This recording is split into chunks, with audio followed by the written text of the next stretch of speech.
AITA for not backing up for my family after my wife giggled at their news. I 27 mem have a beautiful wife, Amara 26F. Anyway, on to the situation that happened a week ago. When I was 17, I had a girlfriend who cheated on me for my brother. We were together since kindergarten, even though our relationship was fake in elementary school and middle school. We decided to make it official in high school, but after a year of making it official, my brother tells me that she and him were seeing each other behind my back. I was extremely hurt, especially since my parents knew, but they thought the relationship was still a playful one, even though I told them the news first. After that, I decided to just focus on school and move out of my parents' house, especially since they didn't have the decency to at least be romantically involved in private. She still tried to apologize and ask if we could be friends, but I just ignored her. After I graduated, I moved to Texas at age 19 and only contacted my family on holidays. After 2 years of being there, I met Amara at a bakery her mother owned, and we became friends first, due to us both having trust issues, but we made it official a year after meeting. The relationship was great, I loved her family,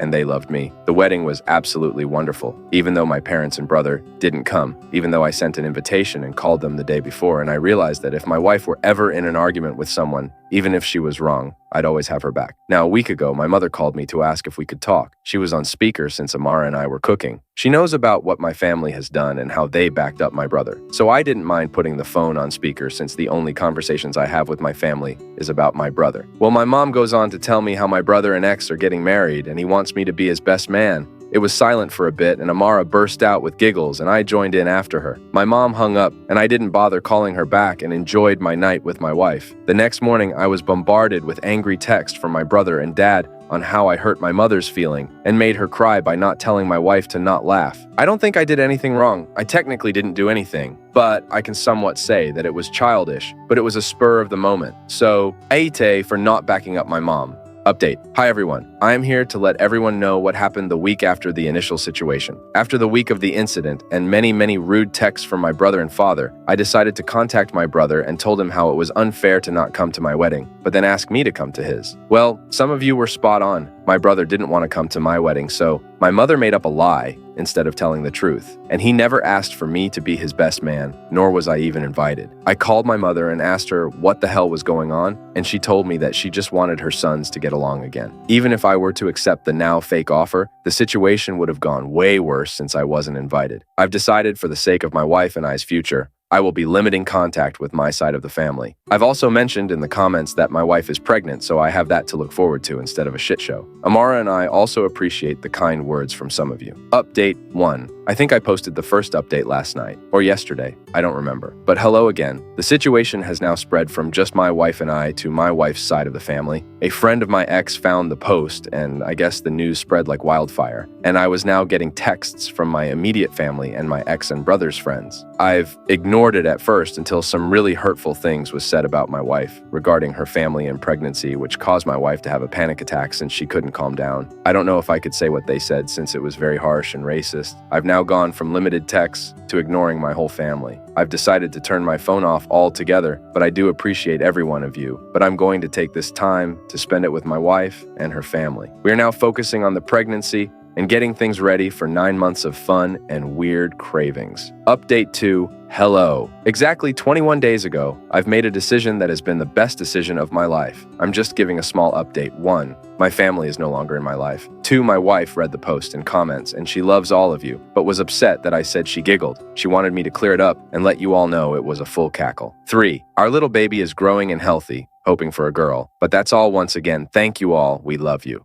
Story 2. I will leave my adoptive family overnight. All I leave them there will be a letter. I was adopted by a family when I was 5. I don't know my biological parents. The family already had 3 children, 3 girls. Apparently after the first girl, they tried for a boy, but it always ended up being a girl, so after 3 girls, they adopted me to finally have a son. In the first few years of my life, they treated us all well. My sisters, however, were never able to accept me. They saw me as an outsider who doesn't belong in the family. Actually, it was the oldest one called Alicia, who poisoned the other 2 called Maria and Juliet against me by telling them that our parents would treat me better because I was a boy, which wasn't true. In fact, all 3 of them protested against me getting a room in the same floor as them, and my parents gave in. There was a spare room in the basement where I had to sleep now. This, however, just led to them making fun of me, calling me names like cellar rat and many more things. I just shrugged it off, assuming that's how siblings treated each other. But I realized that having my sleeping room in the basement somehow also affected the way my parents treated me. Sleeping down there felt like I was out of sight for them. They lost interest in me, and I became less significant and important, while on the other hand, they started to focus more on my sisters. When I was 13, they completely lost interest in me. It was like I was a homeless person living in the basement. They missed all the appointments I had. They didn't care about my grades.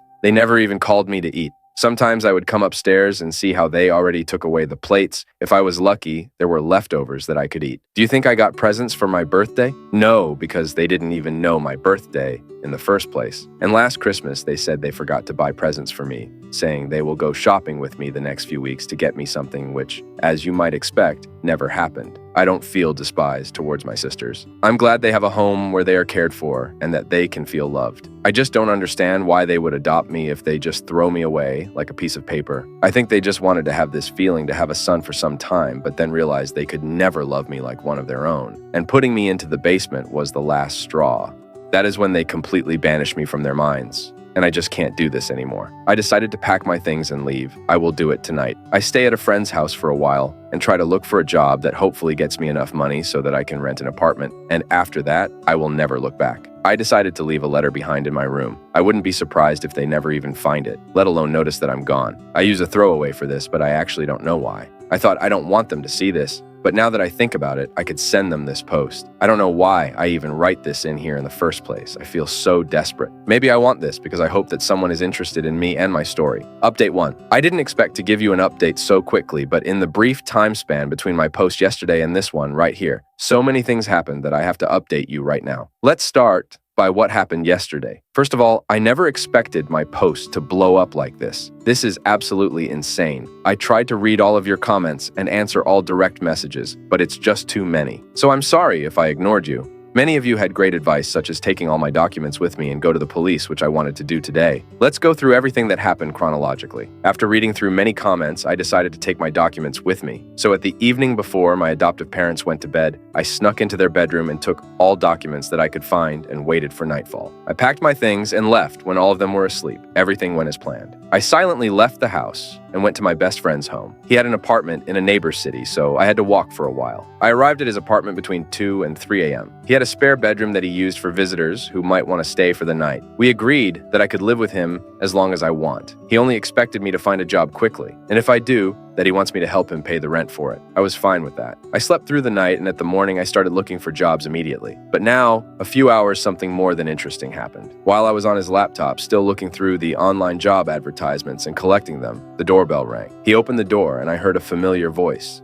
But it wasn't one of my parents. It was one of my sisters, Maria to be exact, the middle sister. I heard how she asked if I was here. He wanted to lie for me, but I decided to talk to her to find out what she wanted. So I appeared behind him and she went, "Thank God you're here," and hugged me. I was completely overwhelmed and surprised and didn't know what to say. And then she told me how she found me. And this is where things get more interesting. She told me that this morning, a way too familiar sounding story appeared on her TikTok For You page. Apparently, my story was shared by a TikTok account who actually had a quite big audience. And she became even more suspicious of the situation when her and the name of her sisters were also mentioned. To be sure about the situation, she went in the basement and into my room, where she found the room mostly empty, and of course, my letter. I mentioned in the story that I would stay with a friend, so she went out looking for me, telling our parents she was about to visit a friend. She said she drove to 2 different houses before finding the correct address. She apparently visited 2 other friends of me before finding the correct apartment. Apparently, she also took the letter with her. She said she hasn't showed them the letter yet and wanted to talk to me first. No one besides her knew where I was or what I did the last night. She apologized to me and offered to talk with her on my side to our parents. She explained that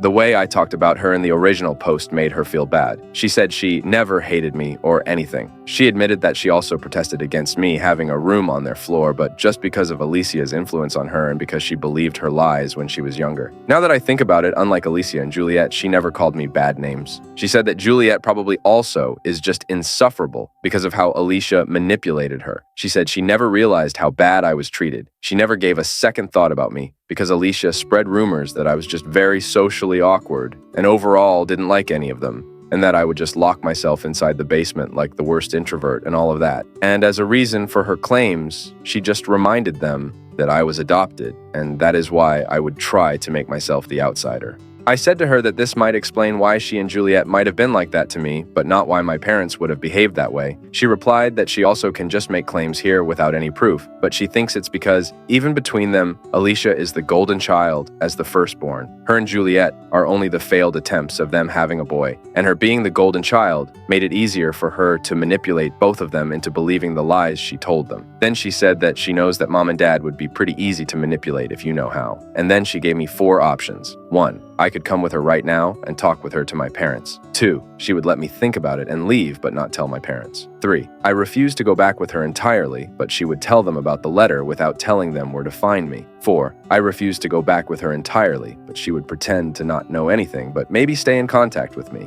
I picked option 2 and she gave me her number. She said that if I decide to give them a chance, she would support me, but she would understand if I refused to. And now we are here. I don't know what to do. I would lie if say I wasn't tempted to give them a chance. But on the other hand, if it's true that Alicia is the one behind all of that, I don't know if I want to deal with her again. Update 2. I start this by saying that many of your comments suggested that Maria could have potentially manipulated me and that I shouldn't trust her just now, which I understand. I decided to stay with my friend, especially since I applied for so many jobs yesterday, and I think I could find one in no time. So there is no reason for me to get back with them as an 18-year-old, but these are just side facts. I would have not given you an update if nothing had happened. Apparently, my adoptive parents did realize I was gone recently, so they started looking for me. They are sure that Maria knew where I was, considering she had my letter with her. I'm currently only in contact with Maria, who told me all of this. Apparently, my parents tried asking her about my whereabouts and grounded her after she refused to tell them. Yes, they grounded a 21-year-old. Couldn't believe it either. As many of you suggested, I went to the police so they couldn't file a missing report about me. And meanwhile, Alicia started to spread rumors again.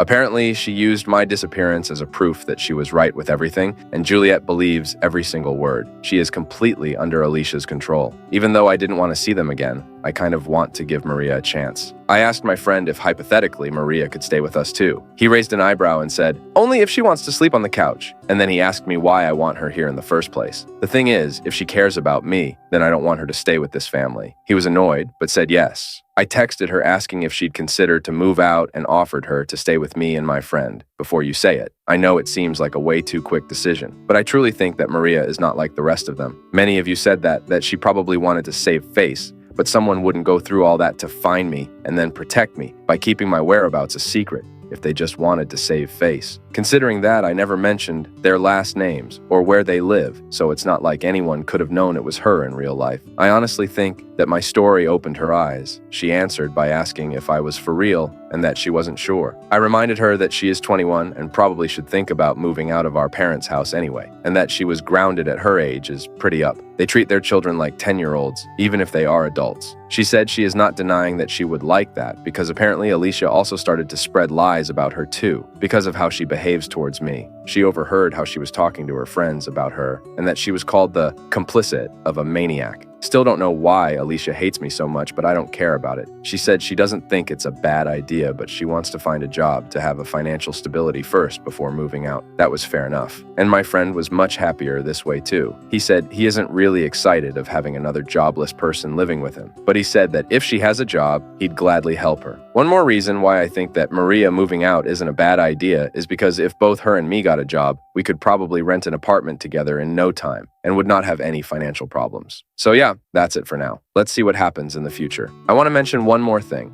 On my last post, some people were talking badly about the TikTok account that shared my story. Please don't talk badly about the account. They didn't know it would end like that, and I don't have a problem with anyone sharing my story. Thank you for reading. Edit. Some of you pointed out the situation with my friend. Believe me, if I wasn't sure he was okay with it, I would not have suggested it. He was unsure about the offer at first because I hadn't asked her before asking him, so of course he thought it was just another jobless person. But like I said, he is fine with it as long as she has a job. And I'm definitely grateful for what he is doing, and I will repay his kindness. Don't worry about that. What he does should not be taken for granted, and I know that. You're also right that offering her to live in his apartment is going a bit far. But like I said, he is an amazing person. I wouldn't do it if I knew he wasn't 100% okay with it. Update 3. I want to keep you updated, so here I am again. Today I got a call from Alicia, and apparently, nothing is what it seems to be. I still try to process this call. I've been in contact with Maria for a few days, and I truly thought she was different, but she was just like the others. When I got the call today,